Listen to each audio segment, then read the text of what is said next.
ತನಿಖೆ ಮಾಡಬೇಕು, ಮಾಡೋದಕ್ಕೆ ಅನುಮತಿ ಹೈಕೋರ್ಟ್ ಕೊಟ್ಟಿದ್ದಾರೆ ನಿನ್ನೆ.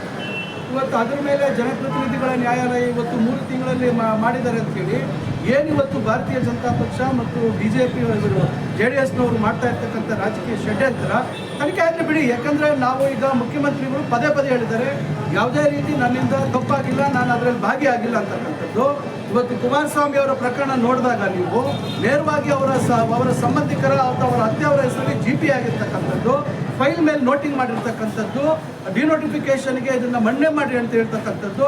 ಈ ರೀತಿಯಾಗಿ ಸನ್ಮಾನ್ಯ ಮುಖ್ಯಮಂತ್ರಿಗಳು ಯಾವುದೇ ಸಂದರ್ಭದಲ್ಲಿ ಅವರು ನೇರವಾಗಿ ಅದರಲ್ಲಿ ಭಾಗಿಯಾಗಿರ್ತಕ್ಕಂಥದ್ದಿಲ್ಲ. ಕೇವಲ ಊಹೆಗಳಿಗೆ ಅನುಗುಣವಾಗಿ ಆಮೇಲೆ ಇದು ಸೀಕ್ವೆನ್ಸ್ ಏನಿದೆ ನೋಡಿದಾಗ ಯಾರು ಡಿನೋಟಿಫಿಕೇಶನ್ ಮಾಡಿ ಅದೇ ರೀತಿಯಾಗಿ ಜಮೀನು ಖಾಲಿ ಇಟ್ಕೊಳಲ್ಲ. ಆ ರೀತಿ ದುರುದ್ದೇಶ ಇರ್ತಕ್ಕಂಥವ್ರು ತಕ್ಷಣ ಅವ್ರ ಹೆಸರಿಗೆ ಅಥವಾ ಬೇರೆಯವ್ರ ಹೆಸರು GP ಮಾಡ್ಕೊಳ್ತಾರೆ.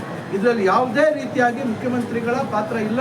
ಮುಖ್ಯಮಂತ್ರಿಗಳು ಬೇರೆ ದುರುದ್ದೇಶದಿಲ್ಲ, ಯಾವುದೇ ರೀತಿ ಇದರಲ್ಲಿ ಪಾಲ್ಗೊಂಡಿರ್ತಕ್ಕಂಥದ್ದಿಲ್ಲ. ಅದರಿಂದ ಈಗ ಏನು ನ್ಯಾಯಾಲಯ ತೀರ್ಪು ಕೊಟ್ಟಿದೆ ತನಿಖೆ ಆಗಲಿ, 3 ತಿಂಗಳಲ್ಲಿ ವರದಿ ಕೊಡ್ತಾರೆ. ಇವತ್ತೇನು ಮೂಡಲಾಗಿರ್ತಕ್ಕಂಥದ್ದು ಮತ್ತು ಏನೇನು ಪತ್ರವಿದ್ದಾವೆ, ಏನೇನು ಆಗಿದ್ದೇವೆ ಅಂತಕ್ಕಂಥದ್ದನ್ನ ಅವರು ತನಿಖೆ ಮಾಡಿ ವರದಿ ಕೊಡಲಿ. ಯಾಕಂದರೆ ಕೇವಲ ಇದನ್ನ ಒಂದು ದ್ವೇಷದ ರಾಜಕಾರಣ ಇದೆ.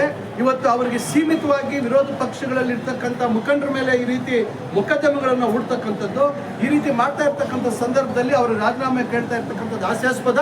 ಇದರಲ್ಲಿ ಯಾವುದೇ ರಾಜೀನಾಮೆ ಕೊಡ್ತಕ್ಕಂಥ ಒಂದು ಪರಿಸ್ಥಿತಿ ನಿರ್ಮಾಣ ಆಗಿಲ್ಲ. ಯಾವುದೇ ಇದಕ್ಕೆ ಪುರಾವೆಗಳಿಲ್ಲ. ಇದಕ್ಕೆ ರಾಜೀನಾಮೆ ಕೇಳ್ತಕ್ಕಂಥದ್ದಕ್ಕೆ ಕೇವಲ ಊಹೆಗಳ ಅನುಗುಣವಾಗಿ ರಾಜೀನಾಮೆ ಕೊಡ್ತಕ್ಕಂಥ ಪ್ರಸಂಗ ಉದ್ಭವ ಆಗೋದಿಲ್ಲ. ನೋಡಿ ಇವತ್ತು ಕೋರ್ಟ್ ಏನಾಗ್ತದೆ, ಸಾರ್ವಜನಿಕ ಜೀವನದಲ್ಲಿ ಈ ರೀತಿ ಆಪಾದನೆಗಳು ಬಂದಂಥ ಸಂದರ್ಭದಲ್ಲಿ ನ್ಯಾಯಾಲಯಗಳು ಏನು ಹೇಳ್ತದೆ, ಆಯಿತು ತನಿಖೆ ಆಗಲಿ, ವರದಿ ಬರಲಿ ಬಿಡಿ, ಸತ್ಯಾಸತ್ಯತೆ ಬರಲಿ ಅಂತಕ್ಕಂಥ ನಿಟ್ಟಿನಲ್ಲಿ ಇವತ್ತು ಆದೇಶ ಕೊಟ್ಟಿರ್ಬೋದು. ಅದನ್ನು ತಪ್ಪು ಅಂತ ಹೇಳಲಿಕ್ಕೆ ಸಾಧ್ಯ ಇಲ್ಲ.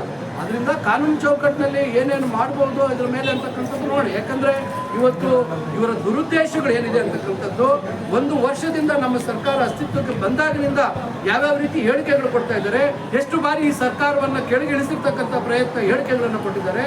ಇವನ್ನೆಲ್ಲ ನೋಡಿದಾಗ ಇದನ್ನು ನಾವು ಖಂಡಿತ ಇವತ್ತು ನಾವು ಬೆಳೀತೀವಿ.